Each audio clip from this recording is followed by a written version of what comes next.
What's up? It's Mike Mal, and you are listening to the Athletor Podcast, where we dive into the processes, mindsets, strategies of some of the most successful athletes and coaches from all walks of life.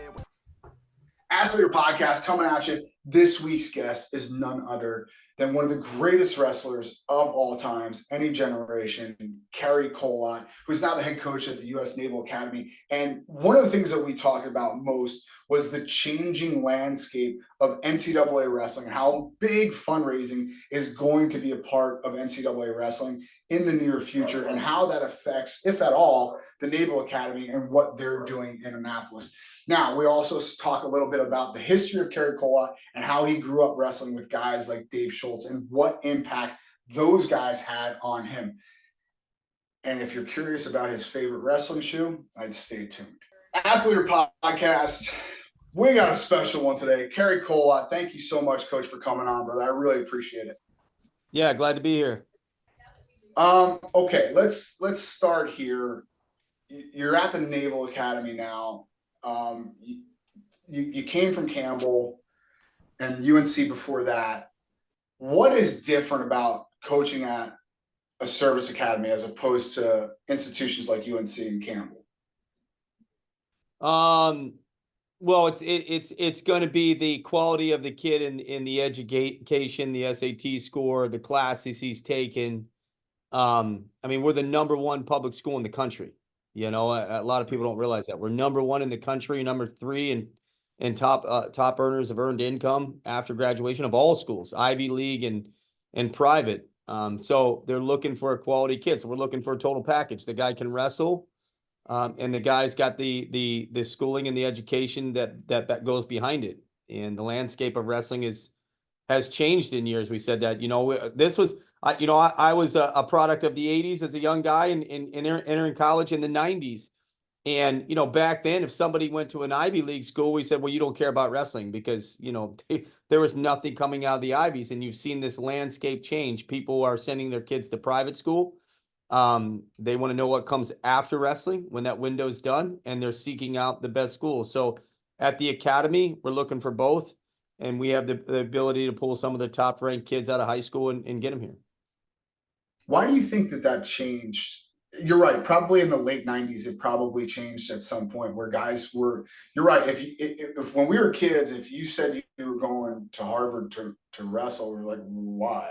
Because you probably didn't want to wrestle that bad. You probably just wanted to get in school there, which is fine. Nothing wrong with that. Right. Right. But at a certain point, it changed. Like, okay, I can have a high level wrestling career and take academics seriously. Where do you think that changed and why? I don't know. I think it was just, back at our time, I think it was kind of like Penn. It was Penn and Harvard. Cornell was starting to bump in. I remember I had, a couple good guys from Cornell I had to wrestle. Then Cornell, popped onto the scene, and then all the Ivies started competing with each other, right? The alumni started backing the program. Well, we don't want Penn to be the best program, so Harvard stepped up, I think Kendall Cross and a few other guys after the 96 Olympics landed themselves at Harvard. They were helping up there. Cornell got more invested. Then we saw Princeton started so I think for them, those schools, especially, they just got in that Ivy League rivalry, and then it popped off. And then other people realized, I think, parents and kids are smarter nowadays. And it's a small window of wrestling. I mean, when you look at your lifespan, right? There's only 76 Division I coaching jobs, right? Do you want to be a coach? Well, that's a very small window, right? So you better have something else to go to. And I think people got smart. So the days of, I want to wrestle and I want to be a wrestling coach, well, that's a hard way to go. So you better have something that takes care of you and your family the rest of the time. I'm talking to my son about it right now. My son's 16. And he's like, I want to coach wrestling. I'm like, why? Why? Don't, please. And I am pushing him towards service academies for sure. But you brought up Penn. And I wanted to talk to you about some of the things you were doing as a kid and how they are now a little bit more common, but they certainly weren't as common then. You were training with high level wrestlers like Dave Schultz when you were a kid.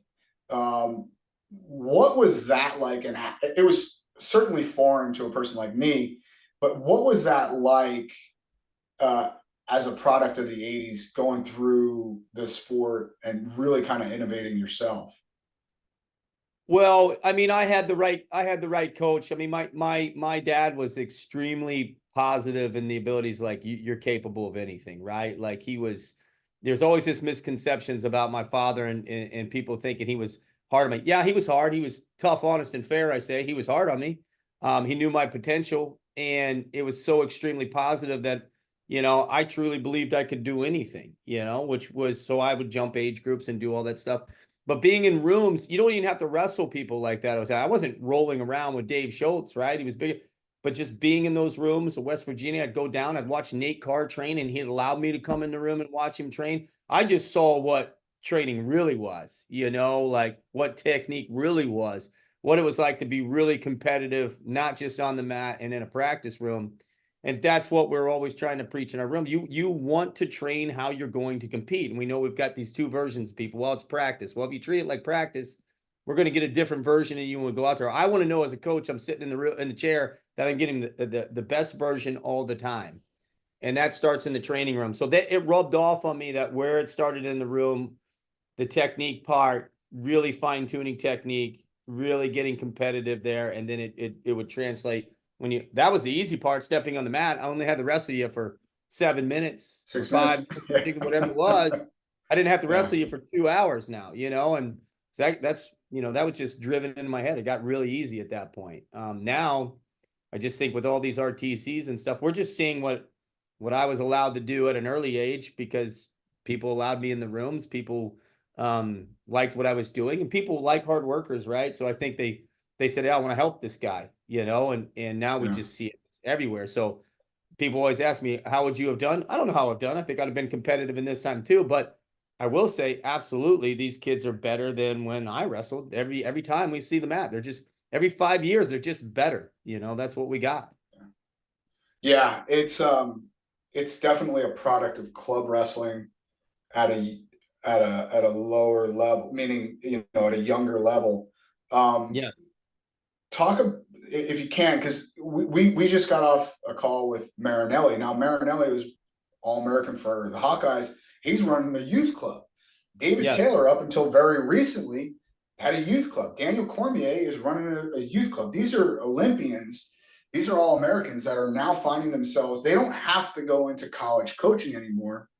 How much does that impact? And how much of an impact has that made on the style of wrestling and the level of wrestling in this country? Yeah, kids are definitely outside the box. Our time zone was, I remember my whole life. I got Barry Davis here on staff now. We talk about when we were little kids, we started outside of the circle and we had to get in a square stance and we would just circle to each other before we made contact in this boxy square stance. And then I'd watch these Europeans and Schultz and those guys wrestle and they had no stance. And I was like, I don't understand all these. So all these rules are gone. And if a guy is good in an area, coaches are getting better at saying, okay, this is an area you're good. Don't just get caught up in that area. I think kids are smarter now. If I am weak here, they're putting themselves in weak practice rooms. They're weak positions in the practice room because they have good coaches making them to go there, and that's how you get better. Your weakness becomes your strength. And then we find another weakness and we just keep moving on from there. So yeah, I wish I'd have had it when I was a kid and now we have it. So it's just abundant. It's out there, you can find really good coaches. To your point, Sadalayev is down by 8 yesterday, and he's not even in a stance. He's literally standing up.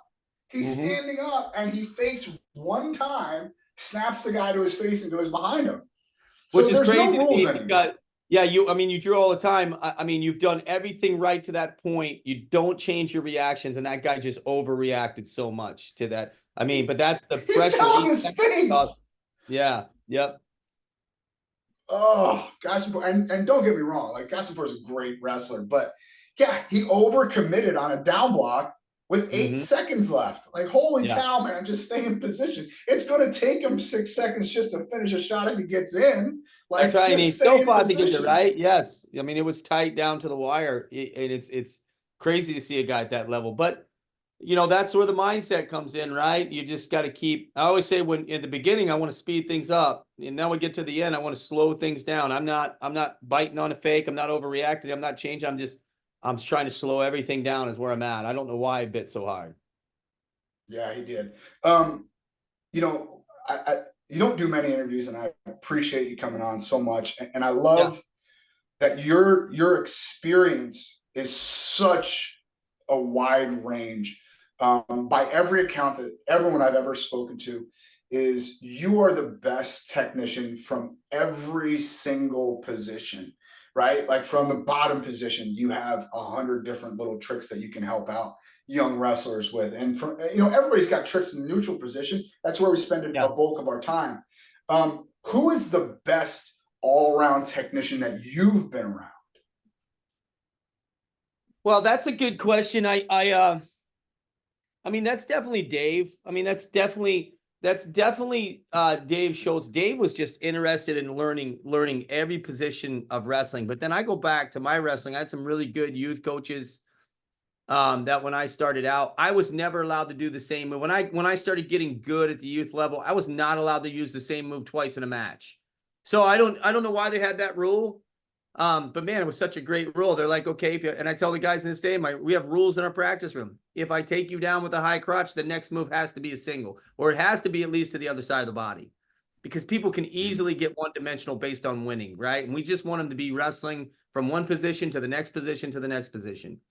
And so Dave was the best technician, but my foundation of thinking about technique came when I was young, and I just got lucky. I got lucky with the right people around me, and then when I was at the end of every season, we'd go back and we'd kind of look. My parents filmed everything. We'd look and say, what were the main moves that you used last year? Okay, you can't use those anymore. It's not like you're going to forget them. It's like riding a bike, right? But I had to add additional techniques the following year, so it just forced me to do that stuff. And then Dave was the guy. Dave was already doing it way ahead of everybody else.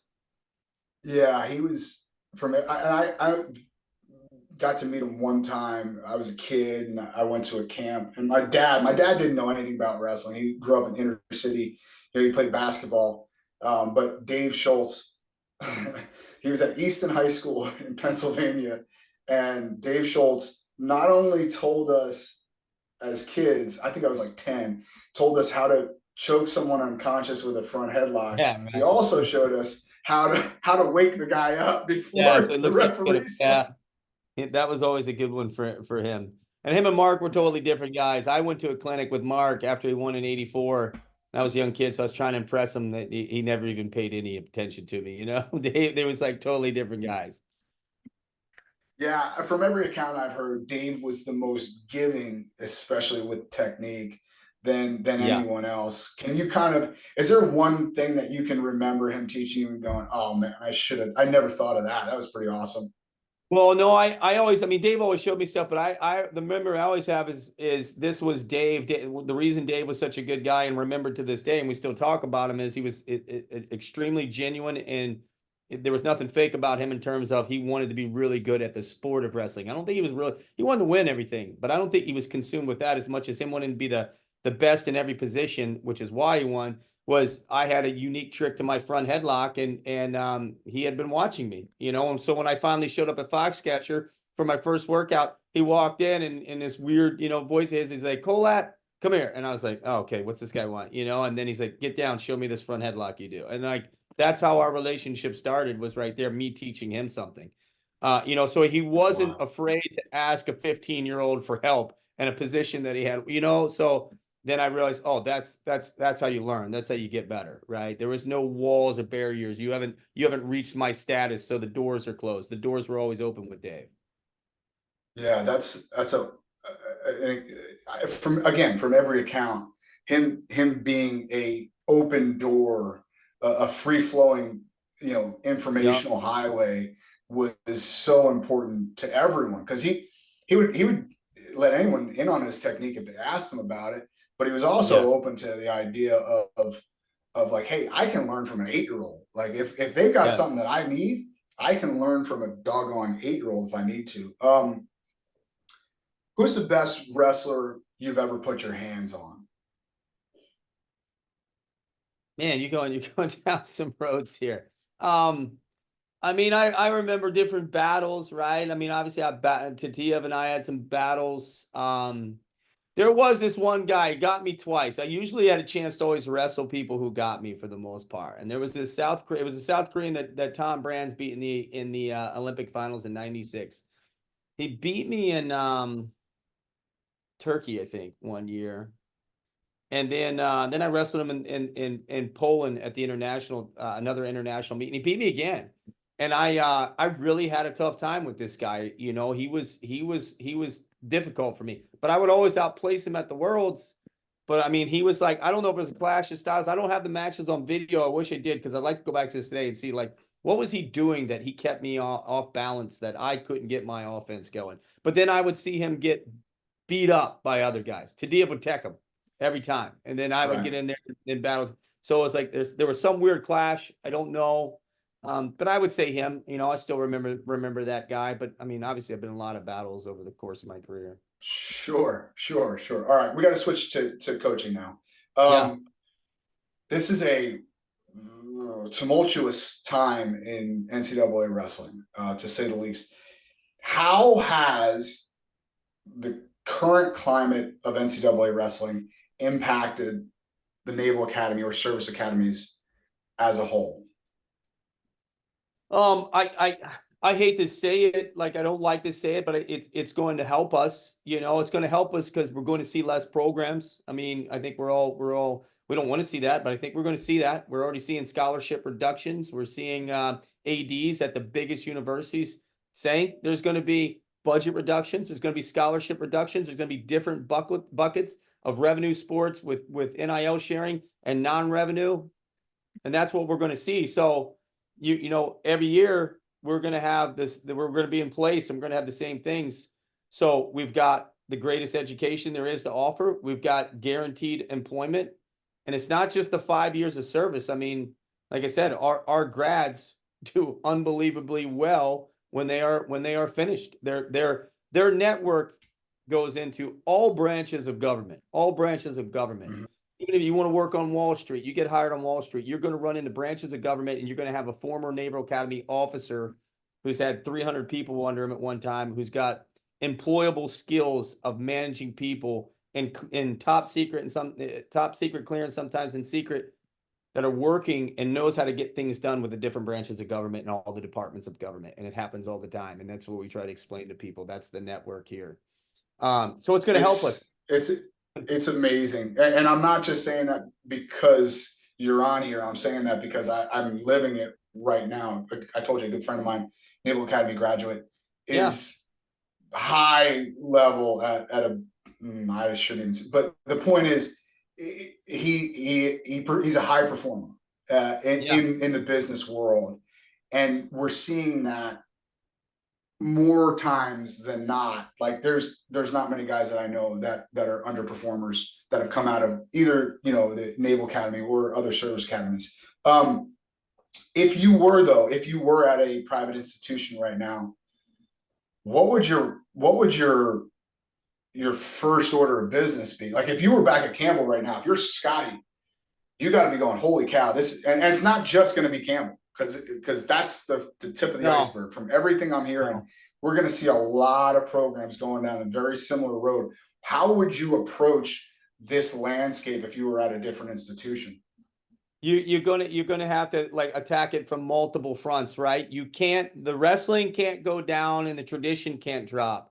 So I would have a donor base saying, I need you to attack scholarships and attack NIL. And then I'm going to pull my big dogs aside and say, we've got to shore it up, and we got to start attacking endowment. Like, start running and gunning on your endowments. So you got two fronts you've got to attack at the same time. If the wrestling drops, it's tough to get the endowment going.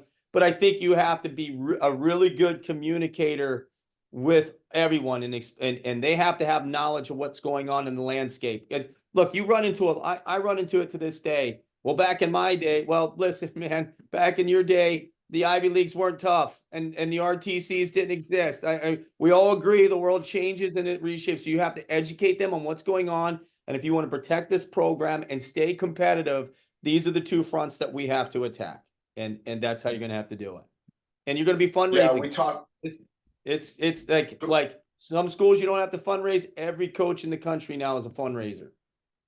Yeah, that is going to be the biggest priority here very, very soon. We spoke to coaches over and Santoro. Number one priority is full endowment. He said, before I leave this place, I have to make sure that we are completely endowed. That wasn't a thought 20 years ago, Coach. That No. wasn't really a thought. We didn't have to think about that. But now, if you want your legacy to be what it should be, you have to consider full endowment of a program, Yeah. and that ain't easy, man. That's No. not cheap. That's not easy. It costs No, $2 not at million. all. $2 million. And that's just going to take. I mean, you would have to have. I mean, I think you're talking. If you just wanted to do the normal 9.9, let's just say 10 scholarships, and you want a full staff. But understand, there's a lot of assistant coaches in the country that really they're assistant coaches, and it's great for a single guy. But when you have a wife and you have a kid, those salaries aren't always high enough, like where somebody can really have a decent living. And the wife stays home or she's got to work too, right? Like there's only a few schools that are capable of doing that. So I mean, you're in the $20-30 million to endow scholarships and salaries and operating, but like you're up there. But you got to start. It's not cheap. Yeah, but like it's immediate. Like I think we're seeing guys, and on the other end of the spectrum, we talked to John Cerritos at Cal Poly quite a bit, and he's going, well, nothing changed for me. We had to fundraise my whole damn career. Like, yes. It's really nothing has changed. So I think that is going to become far more the norm over the next 4 or 5 years. You're also going to see some listen, this is one thing now that I don't think people, you wait till you see the portal come March. It's going to be crazy, right? So automatically at 30, we just started looking at rosters. And I'm like, I see rosters already at 30 and with 2 seniors. So you either are only bringing in 2 guys, or there's some kids. This is one that to back up. I will say the kids who have felt the biggest impact from programs has been those walk-ons at the normal institutions where I've always been, where they walked on, they're paying their own way, they're showing up in the morning, they're getting their face pushed in the mat, they're showing up in the afternoon. Maybe they break into the lineup, but you allowed them to be part of the team. And those guys go off and do something in the business world. They always are the highest givers, right? They are always the highest givers. If you ask me, they are always the one, because they felt that the program changed their life and they were allowed to be part of a brotherhood. And that now those guys are going to get cut off because coaches are going to like, can that guy win? Can that guy win? Can that guy win? I mean, I used to sit in the room and say, this is going to be my starter, but those 2 are going to be the training partners. And without those 2, he doesn't get to the stand. Right. And I would always remind them that's their part. That's the part they're playing. If they can't beat them, this is your part to keep trying. But those guys I always had the best relationships with, and they always go off and they do really good in life. And they're the donors. They're always the big donors. It's rare that you see the top dog who got all the fame and all the fortune and got his hand raised a bunch, comes back and drops a couple million. Name, it's not really that guy. It doesn't happen. No, every you're 100% right. We're seeing that as well, and that's a shame because they're not going to have a spot. Not going to have a spot. Not going to have a spot. That's tough. That's tough. In the landscape of fundraising, and again, I don't know how this. Let me retract. Yeah. How does the Naval Academy approach the portal? Like, can you take someone out of there? Like, that's a little bit trickier, huh? We can have, if somebody thinks they're going to get cut, I'm telling people right now, because we can't have any interaction, right? The NCAA with all these changes, it's professional now. So let's stop saying amateur. Professional. So now we're setting up some clear, hard rules, and we know there was 1 million people cheating out there. Now you get caught cheating, it's serious consequence, right? Because money's involved. Revenue sharing's involved. If somebody's serious about the academy this year, they need to start filling out the application right now. That you can do on your own. And then when it opens up, man, I can look and I can see the application and say, okay, this guy's got an application. He's in the portal. Let's go. So we can still get a guy as long as he has started the application. And that's what it comes down to. So if you got the grades and you've got the application open, it's a real possibility. Yeah, yeah, and I think we're gonna, like you said, this right after the NCAA tournament, the portal opens up, and I think it's gonna be a wild, but it's also to me, it's kind of unsustainable some of the numbers that some of these guys are getting. And look, I am not privy to every single check that Yeah. is written to a kid that is transferring into a program. I'm not, but I think I hear the same numbers that you're hearing, and they Yeah. cannot be sustainable at this point. Am I Yes, they correct? can. Yes, they can. They can Really? be sustainable when you've got basically how we've got it written out. It's basically there's 3 billionaires in an ego fight right now. So they Yeah. can go as long as they want, right? Like they got $1 billion.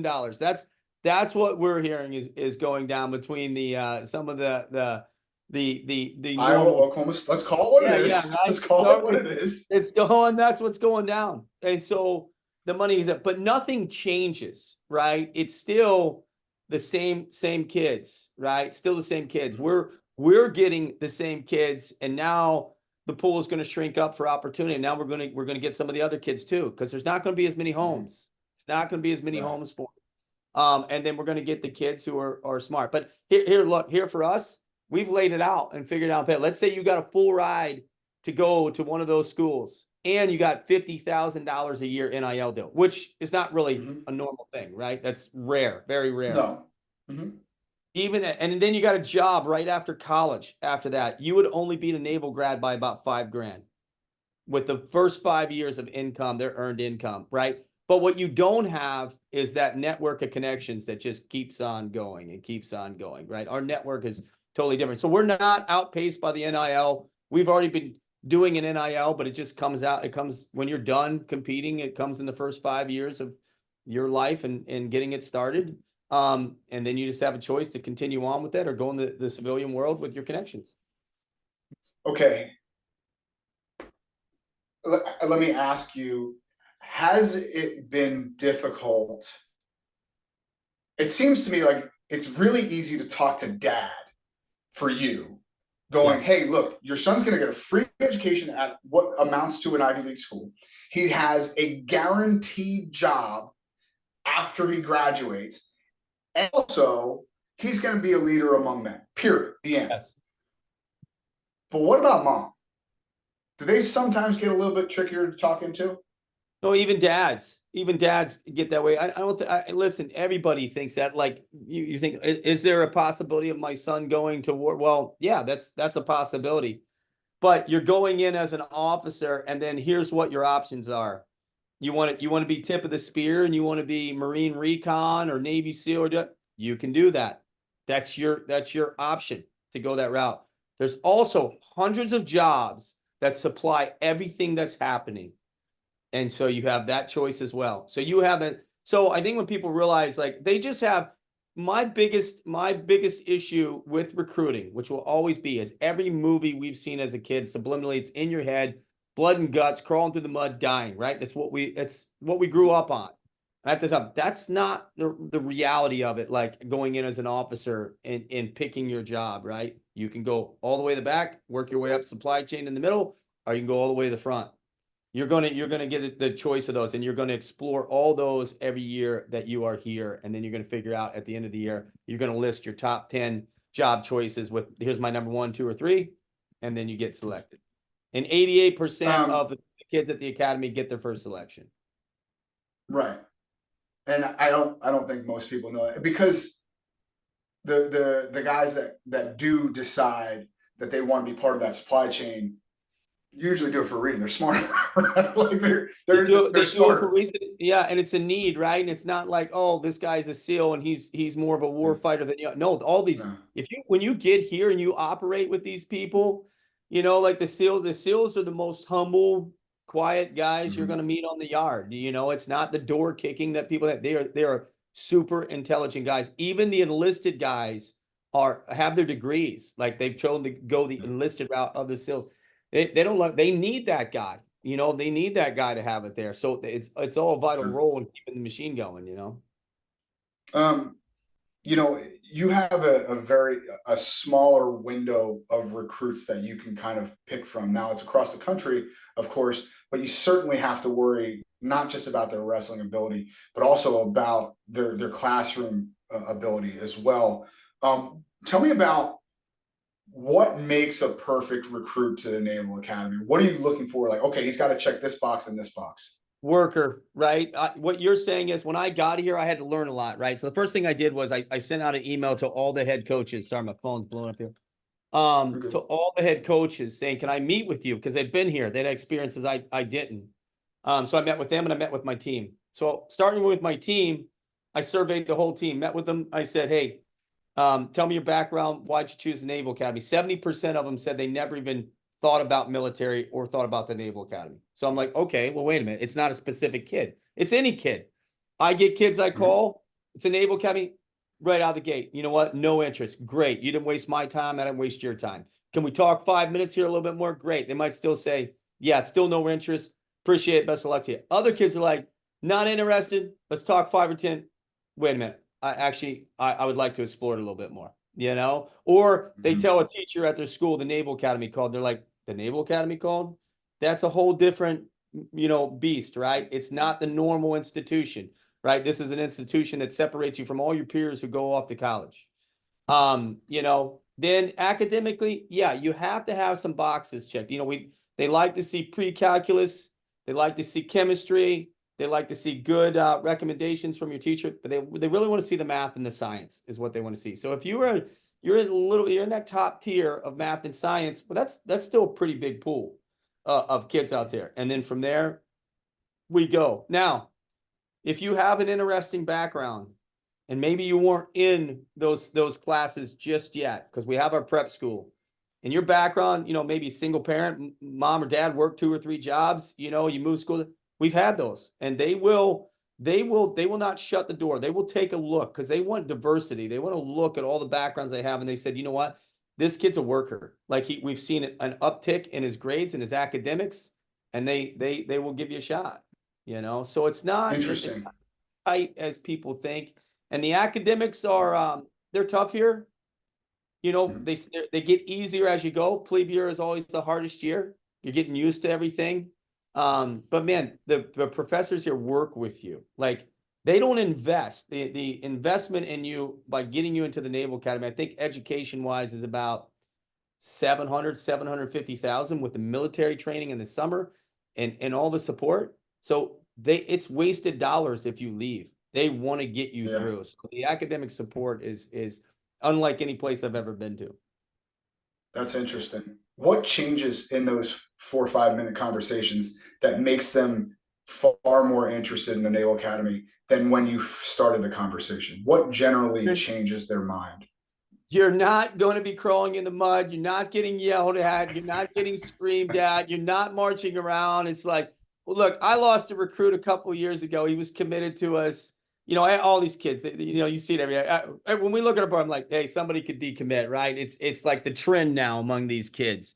He watched the movie Annapolis, which is not even close to the Naval Academy. There's no city across the river from me. I'm like, but he saw that there was body bags laying out there in the movie in Plebe Summer. I'm like, that's what it always is. But once they realize, I'm like, look, you are going to go to school and you're going to wrestle. It's 70-30. The 30% that's going to be different than any other institution is, hey, you can't just leave when you want. It's about making you a professional and a leader. So if you want to go see mom and dad for the birthday, you put in the paperwork, you request it. It's either denied or approved, and you go. Right? They think they're locked up. I'm like, no, you can go downtown Annapolis. You get all the holiday vacations. You get everything you get at a normal school. What you don't get here is you don't get the crazy frat party. If you're not on an overnight, you got to be back by midnight. Well, that's not a bad thing. When I was training, I lived with Senshiro Abe. I always needed a great training guy. I needed somebody like me. He's going to run. He's going to lift. He's going to push. But he was better than me academically. And I knew if I lived with him and I tried to watch TV and then he's writing a 5 or 10 page paper, I felt lazy, right? You surround yourself with people who are stronger in areas that you are not. And that's what this place does. Like, you're going to be around some very strong people, but you're not marching. You're not getting screamed at all the time. You know, the only military stuff you do in the summer, and they do some really cool stuff. I've been here starting my 5th season. Every coach has it. At the end of every year, I have a couple plebes come to me and say, I don't know if it's for me. And I say, okay, do your summer training. You're going to go hang out with the Navy SEALs. You're going to go up in a plane. You might go in a sub, might go in a ship. And then at the end of that summer, if you don't like it, I can respect that. I haven't had a guy leave. They do the summer train. They're like, it's not anything I thought it was going to be. You know, I had one guy who's like, he was leaving. He's sending me photos of him learning how to clear rooms with it, you know, with an M16. I'm like, he was just having a blast. So once they get a feel, like, and they see it, and it's not like everything they've seen on TV, then they realize, oh, that's all fake. That's not real, you know? Yeah. All right. So let's take a different recruit. Let's take a kid that has all the boxes checked, right? He does excel in the classroom. He's a he's a real good wrestler. He's ready to talk to you. Are there red flags that you see, whether it be during competition, maybe you visit him in his wrestling room? Are there red flags that you see as a coach that go, I don't know if this kid's going to make it. I don't think he's really this type of material. Yeah. I mean, I was at another school. I'm not going to knock it. You know, like, but this is the #1 school in the country. And a lot of parents know the network and what it opens up. So we're paying attention to that. Like I want to hear certain things. Barry Davis wants to hear certain things. Blaze Cabell wants to hear. We all want to hear certain things come out of this kid's mouth. I want to hear him talk about academics. I want to hear him talk about wrestling. I want to see how the parents are going. Like, I'm analyzing it all because, yeah, you can get burned. You know, there are people that you could open the door, and look, once you're here, you're here. You know, at another school, like, let's say, Mike, you went to a school and you just like got burned out. You're just tired of wrestling and you're on a full ride. You can't quit, right? You can't leave it because the money goes with it. Now, how do I pay for school, mom and dad? Like, hey, we don't have here. Once you're in, you're in. If a kid walks through my door and says, I don't want to do it anymore, he's not out of the Naval Academy. He's still, the door has been open. He continues forward with his career as being an officer and serving his country. And that's not a bad thing at all, right? But you got to be careful. Come here and wrestle. We like wrestle too, right? That's part of competition, and that's an important part of being here. Yeah. It's a tricky situation. But it does seem that you guys are set up in a better situation in the current landscape. And I don't want to keep on going back to this, but how many programs are left in 3 years at Division I level? Just off the top of your head. You know, I'm not sure. We all keep kind of saying like 30 to 40 programs by 2030, like, right? That's like a doomsday kind of thing. I don't know, but I just know that it was sort of built on a house of cards in a good way. Football took care of everybody and created this whole thing. And you don't have sports in Europe. They don't attach them to universities. We're the only one that does this. So they're not going to let the whole thing implode and collapse on itself. But that's kind of how it was built. And man, I wish we could go back in time 30 years ago and say, hey, everybody needs to start working toward an endowment for the program, and we wouldn't have been there. But now we're at the end of it. The revenue sharings come in. I don't know. We're definitely going to see cuts. We're definitely going to see what we saw down south. We're going to see that more and more schools, because ADs, they got pushed into it too, and they got to make tough decisions. They're not cutting football, not cutting basketball. That's not going to happen. They generate the money. And so we're just going to have to find ways to protect ourselves. Yeah, the number is 35. Every person that I've spoken to is 35. And then, you know, again, we call it doomsday, but something tells me that as resilient a community as we are, I think we'll find a way in a certain way. Or I think it's going to look a lot different in 5 years. I think it's going to look, the landscape of wrestling is going to look a lot different. But D2 is going to get good. D2, D3, they're going to get some really good guys, and they're going to be, you know, what they call the farm league for some of the schools in Canada. Okay, this guy's good. Let's grab him, you know. And coaches down there are going to get used to it. It's going to be a business. We're just in the business world now. Yeah, and it's kind of what we wanted. I don't know that's the best thing in the world for it, but it's certainly a decision that we made 15 years ago, and we said, well, we want to be a big boy sport. Yeah, here you go. Now we Yeah. got the checks and balances are now coming into effect, and now all of a sudden we're going, wait. Do we really want to be a big play sport? Yeah, and it's tough for coaches, right? Like my best memories, I'm sure yours are, is like when you pinned the kid in the big duel, and it was it helped your team win the championship, right? It was this total team effort built.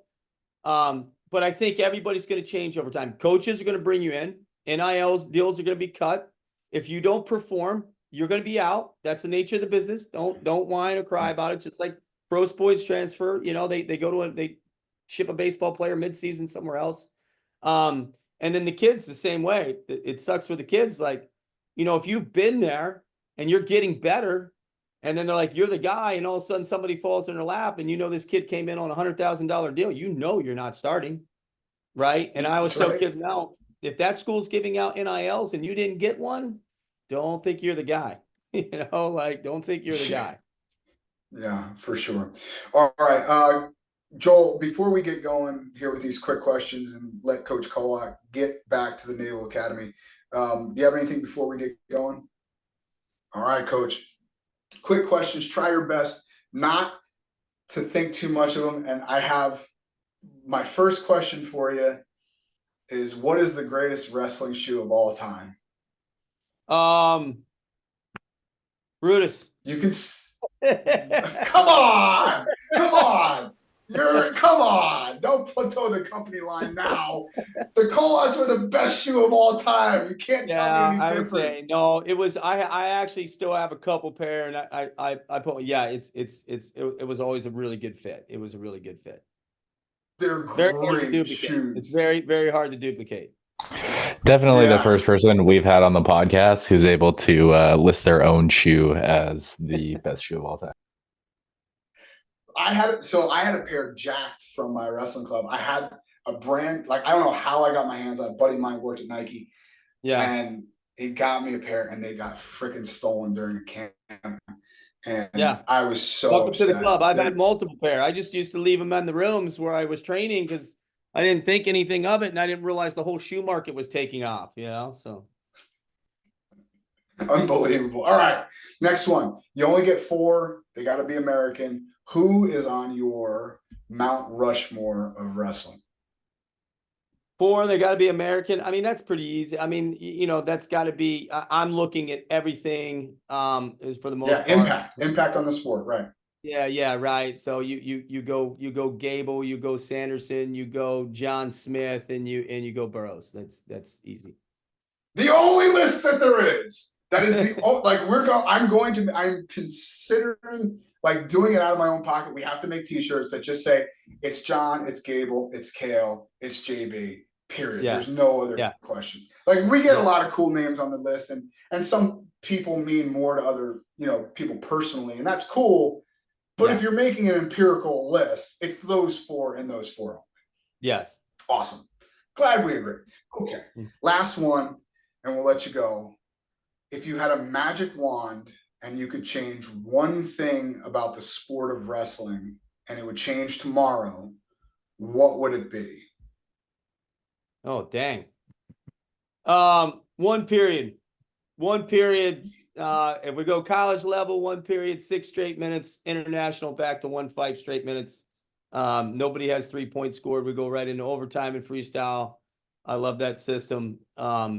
And same thing, college, if we're tied at the end, we're going sudden death, 3 minutes on the clock. I love the 5-minute period. I loved it. I thought it was great. Yeah. There was no break in the action. It was great.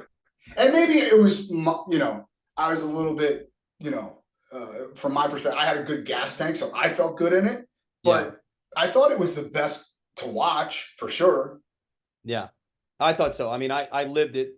And you could be out there. You had to score 3 points, and we'd be an automatic to another 3 minutes. So you could be on the mat 8 minutes, but it was 8 minutes of action for the most part.